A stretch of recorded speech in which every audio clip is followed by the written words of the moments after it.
존 맥스웰은 그런 얘기했습니다. 리더는 다른 사람들이 보는 것보다 더 많이 보며, 다른 사람이 보는 것보다 더 멀리 보며, 다른 사람들이 보는 것보다 훨씬 더 빨리 본다. 그래서 이 비전은 사람들에게 열정을 불어넣는 미래의 그림이다. 지도자가 다른 사람들에게 볼 수 있는 눈을 주고 상상할 수 있는 능력을 가져다 주는 사람인데, 이 비전은요, 비판받기가 쉽습니다. 비전에는 반드시 비판이 따라옵니다. 그리고 방어하기가 좀 힘들어요. 왜? 아직 확실하지 않은 부분이 너무 많기 때문에. 그렇죠. 그래서 비전이요, 담력이 없으면 비판자들에 의해서 결국은 죽습니다. 사라져요. 또 비전은 미래에 대한 것, 아직 나타나지 않은 것에 관한 것이기 때문에 이미 경험한 과거와는 달라요. 그래서 경험해 보지 못한, 또 알지 못하는, 또 나름대로의 완벽하지 못한 이런 것들이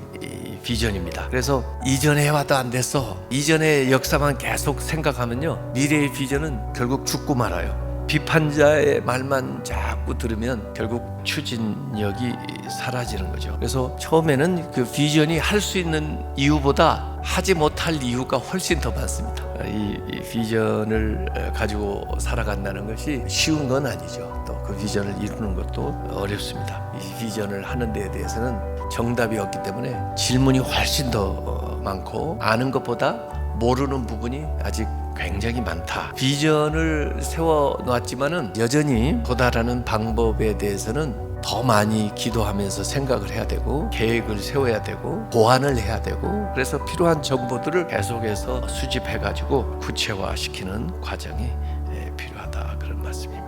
근데 이제 성경을 가만히 보면요, 비전이 우리에게서부터 오는 게 아니고 하나님께로부터 와요. 하나님이 원래부터 우리의 삶에, 또 우리의 사역에, 또 우리의 인생에 계획하신 바가 있었는데, 여러 가지 우리가 꿈을 꾸면서 그걸 발견하게 되는 거죠.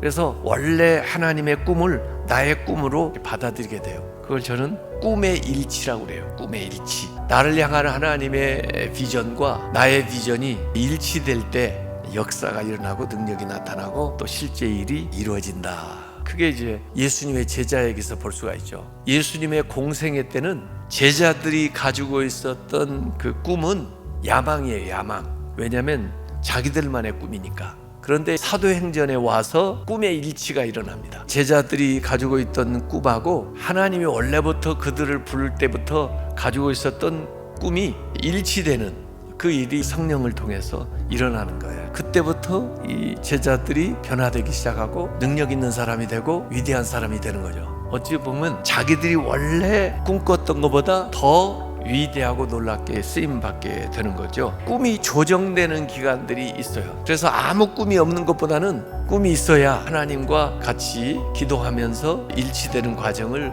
겪게 되면 하나님의 은혜 안에서 이루어지게 된다는